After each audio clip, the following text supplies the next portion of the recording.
Also, before we start, if there's anything that you end up saying and you're like, then we're gonna make it a clip, and then we're gonna share it online to everyone you know. It's gonna be shared on social media. Their editing isn't real, so we can't do it. Okay? No. Just like, I am. So just like fuck off. Whatever opinion you thought you had. No, I'm kidding. yeah, just let us know what it is that you. You can't take back anything you said. No. No takesy backsies. No takesy backsies. You think you can get out of this? It's fine. Okay, let us know when you're ready, Blake. All right. What do I look like in these? This is what you look like. Oh. This is what you look like. You checked the camera and everything? I think it's recording. I mean, last I checked, I could record. Yeah, I see the red on it. Okay, cool. All right. You are good then. Sweet.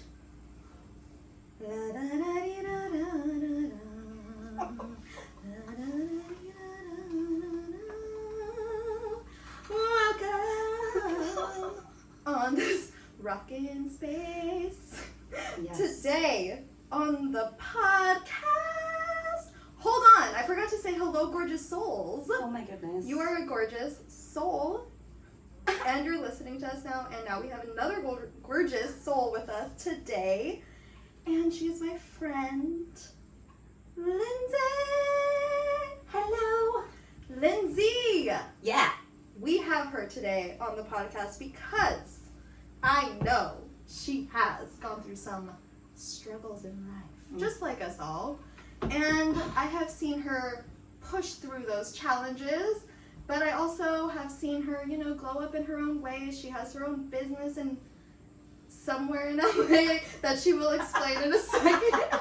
She just said she was afraid to tell people that her business was in a certain place because she didn't want stalkers. So Yeah, but it's irrational. it's very irrational, but that's where our women brains go. They because do. We are terrified of dying and being kidnapped and taken. Okay, so Lindsey, tell us a little bit about yourself. Where is your business? What is it? And what is your passion in life? Ooh, okay, so we're getting right into it. I have a permanent makeup and tattooing studio in Beverly Hills. I got into permanent makeup and tattooing a few years ago after over a decade's long work in public policy and public administration. So I made a major shift. Giant.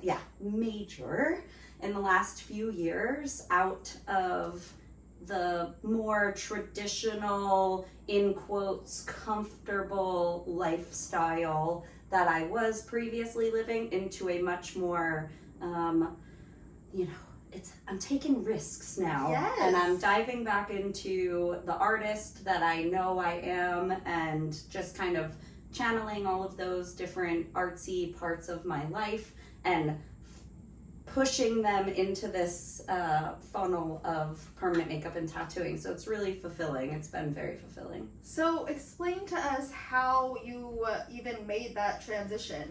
Oh my goodness. Because what were you feeling when you were doing the normal 9-to-5 job? What were the emotions?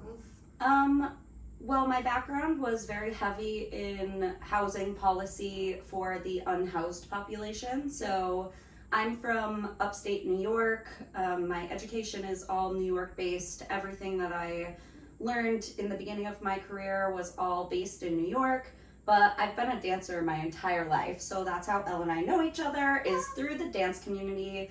But when I was looking to move, which I'm sure we'll talk about, in the future of this podcast episode, but I was so intrigued by why the unhoused population of Los Angeles was so large and so uncontrollable from a public policy standpoint. So I was like, I'm gonna go and I'm gonna check this out. So when I got here, I immersed myself in the world of policy and housing and the unhoused population and why it was so tragically difficult to get anything done around here.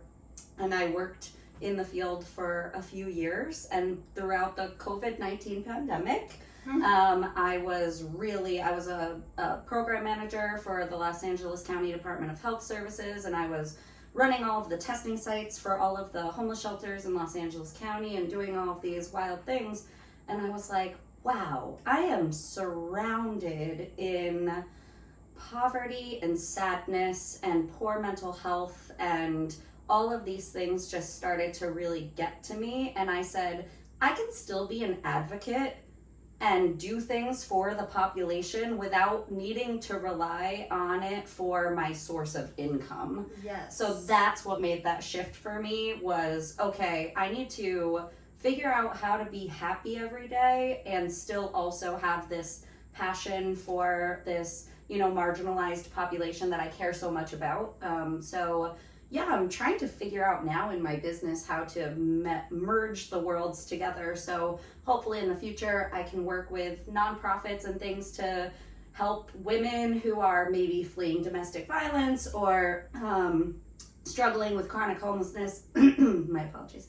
I want to be able to offer them services for free eventually, like people going back into the job market or people trying to rehabilitate their lives. We can really, I'm not saying it's not superficial to want to beautify your face and change things about yourself to elevate your confidence and self-esteem and all of these things, and I want to be able to do that for the marginalized populations that I care so much about. So eventually we'll be merging those, but that's where the big shift happened for me, was happiness and mental health and not wanting to do that anymore. I love that.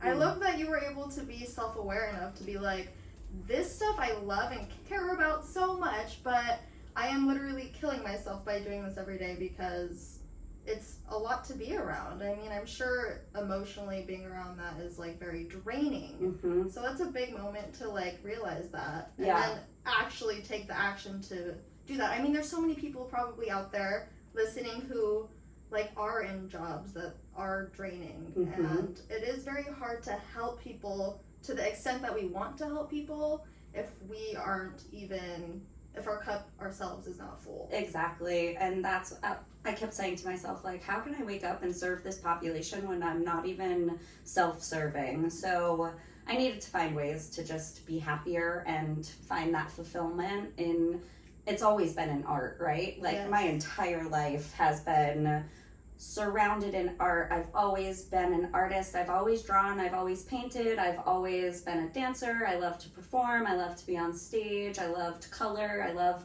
all of these things, right? And you have, a lot of people have parents who grew up lacking and they just wanted better for us as their children. So you hear in one ear, oh, you're so good at your art, you're so good at this one thing, but don't try and make it your job because artists are always starving and artists are this and all of these things. So I always had that internal struggle and battle, and it wasn't until I was in my 30s that I was like, you know what?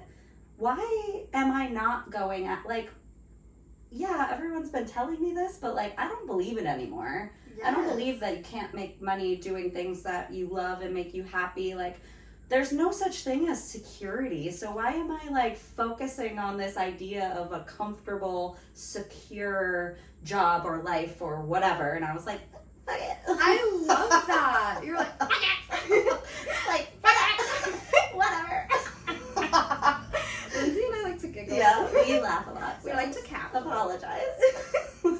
But no, I love that. I mean, what was it? I mean, so having the kind of even self-awareness to do all of these changes, and even the awareness of having the artist in you, and also trying to understand how to make that into an actual life. I'm trying to understand, I guess, what it was like growing up for you. How did you build this foundation of yours, and how did you get to where you are now with that mindset? Oh, yeah, that's loaded. Yeah, I've lived a lot of years of life. Yes.